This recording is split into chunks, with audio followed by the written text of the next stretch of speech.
hold on, wait a minute. Okay, one more. Oh my gosh, the bunny jumping over the fence on Facebook, that is so cute. That's so cute. Okay, I'm ready.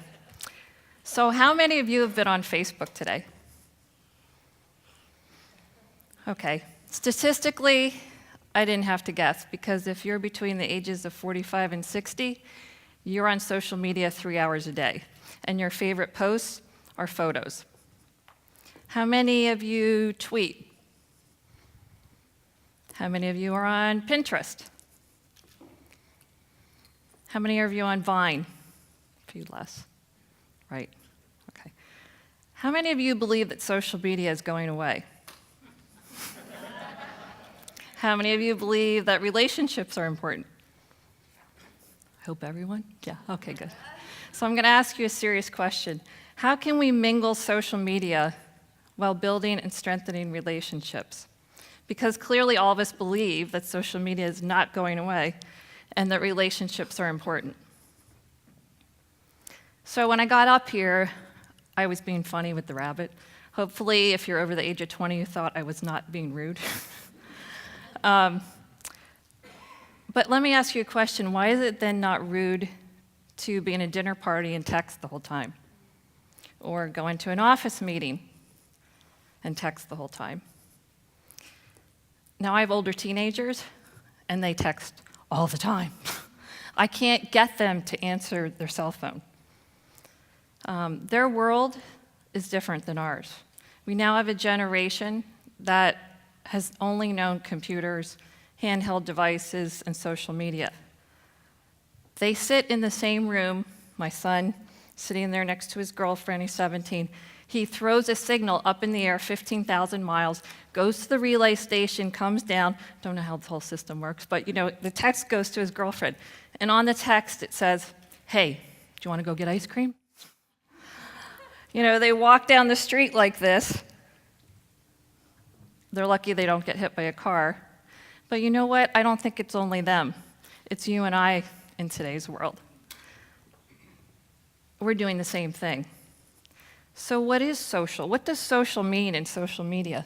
Social is connection, embracing life's experiences with each other.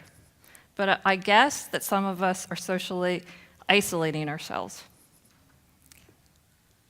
and not being connected to each other. So how do we in healthcare, specifically dentistry, where anxiety is really high, fear, pain, how do we mingle social media for branding, marketing, and communication while building and strengthening our relationships? So when I started doing due diligence on this subject, it's very interesting because there really is not a lot of data that if you have better social media, you'll have better patient relationships. Or if you have great patient relationships, that translates into better social media. I can't tell you who's on social media. The Saudis, the Mexicans, they're number one in social media. Women out-mediaize, that's a term now, men by 40%.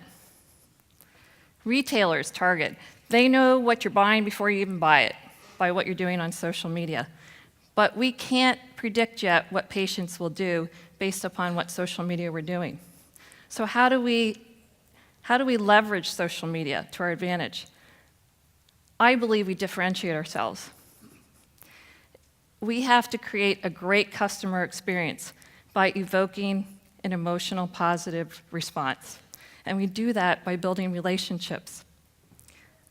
So we started a Facebook page about 3 years ago in our practice. And what's very interesting is what people like or comment upon. They don't comment upon the best way not to get dental caries or sleep apnea. They comment upon our team celebrations, our fun runs, our trips that we go to Hinman or whatever. And why is that? Because I believe that if they see us having fun and loving each other, that they feel cared for inherently. And why are relationships important to start with? Because we all want to be loved, we all want to be respected and cared for. So let me just give you a 3 little tidbit solution to relationships. We're going to go back to the basics because I think that we're all losing the basics as long as we're getting carpal tunnel syndrome. And these are cheap things you can do tomorrow in your practice. They don't cost any money, but they're really easy to do. So number 1, let's get better manners. Old-fashioned manners. Look at people in the eyes. Give them a handshake. Please, thank you. 2, create validation. A good, solid smile creates validation. And I know we're all busy. I don't know about you, but in my practice, some days are chaotic. Chair number 1, I've got the groom's mother who broke her front veneer and needs it done in, a day and a half. In chair number 2, you've got patient that is upset because the orthodontist you sent her to can't see her for 2 months. In room 3, you've got the script that you're trying to write for a patient, and you can't find the printer it's going to. So you're saying to your assistant, hurry up, just find it. In room 4, I don't know, maybe the nitrous should be for us, I don't know. So when everything is chaotic, as they say, keep calm, carry on. And number 3, create celebration. Remember what I said about the Facebook page? They want to know that they're cared for.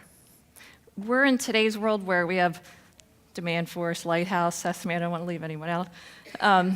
They prompt us to celebrate birthdays. We had a patient the other day, broke his foot, we sent a little card. He was almost in tears because we are the only ones that are paying attention to him. Sad or not, that's the way it is. So the point is, we have all these tools to us. Celebrate life, keep blogging, keep going on social media, but most importantly, let's look at the people who are in front of us. Create a smile, the patients. So I have an idea. We have Bosses Day, Green Day, Turn Out the Lights Day. We're going to have Relationship Day. So a few days ago, we created a Facebook page, and it's called Serving Up Smiles, so now you can use your phones. And for every person that goes on that site, we're going to donate $1 to AACD's Give Back Smile. So let's go viral with relationships. Thank you.